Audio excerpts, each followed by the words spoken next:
mbokk julit mbokk taalibe maa ngi lay ñaan nga abonné ci chaîne boobu te bës cloche bi ndax nga mën a jot sunu bépp vidéo.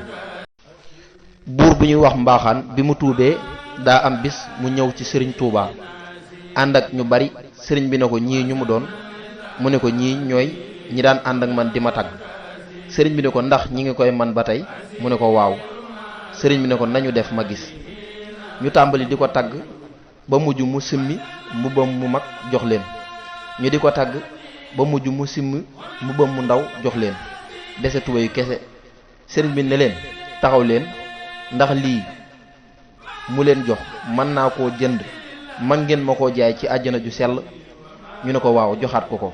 sëriñ bi daal di jëlaat mbubb mi joxaat ko mbaaxaan daal ni ko fii ñu la jaar ba nga jox leen lii nga leen jox jaar naa fa rasulullahi sallallahu alayhi bi alihi wa sahbihi wa sallama ba mu jox ma lépp lu mu yoroon.